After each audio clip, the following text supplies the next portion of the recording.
5 amalan sebelum tidur yang dianjurkan oleh Rasulullah.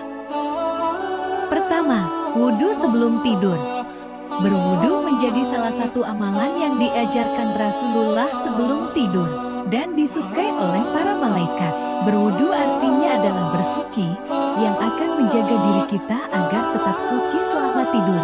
Rasulullah Shallallahu Alaihi Wasallam bersabda, "Jika kamu mendatangi tempat tidurmu, maka wudhulah seperti wudhu untuk salat, lalu berbaringlah pada sisi kanan badanmu." Hadis riwayat Bukhari dan Muslim. Kedua, berbaring ke arah kanan.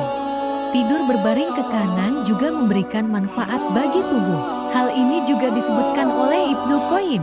Tidur berbaring pada sisi kanan dianjurkan dalam Islam agar seseorang tidak kesusahan untuk bangun syalat malam. Tidur pada sisi kanan lebih bermanfaat pada jantung. Sedangkan tidur pada sisi kiri berguna bagi badan tapi membuat seseorang makin malas. Ketiga, sholat sunnah witir.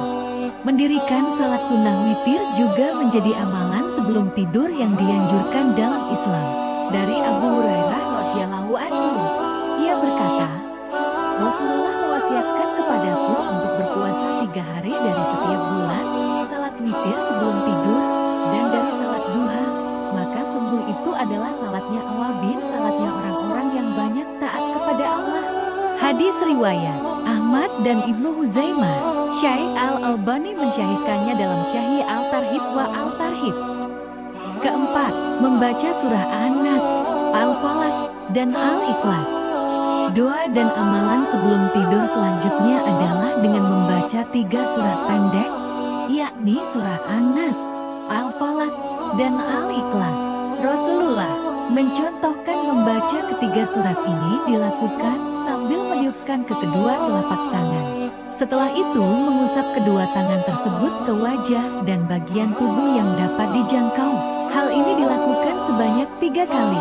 Dari Aisyah, beliau radhiyallahu anha berkata, Nabi Shallallahu Alaihi Wasallam ketika berada di tempat tidur di setiap malam, beliau mengumpulkan kedua telapak tangannya, lalu kedua telapak tangan tersebut ditiup dan dibacakan surah Al-Ikhlas, surah Al-Falaq, dan surah An-Nas.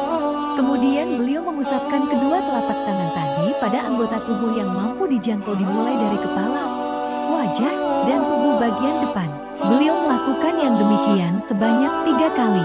Hadis riwayat Bukhari. Kelima, membaca ayat kursi. Doa dan amalan sebelum tidur yang selanjutnya adalah membaca ayat kursi. Dari Abu Hurairah radhiyallahu anhu berkata, Rasulullah Shallallahu Alaihi Wasallam menugaskan aku menjaga harta zakat Ramadan. Kemudian ada orang yang datang mencuri makanan, namun aku merebutnya kembali. Lalu aku katakan, aku pasti akan mengadukan kamu kepada Rasulullah. Lalu Abu Hurairah radhiyallahu anhu menceritakan suatu hadis berkenaan masalah ini. Selanjutnya orang yang datang kepadanya tadi berkata, jika kamu hendak berbaring di atas tempat tidurmu, bacalah ayat kursi karena dengannya kamu selalu dijaga oleh Allah dan setan tidak akan dapat mendekatimu sampai pagi. Maka Nabi Shallallahu Alaihi Wasallam bersabda, benar apa yang dikatakannya padahal dia itu pendusta. Dia itu setan. Hadis riwayat Bukhari nomor 3275.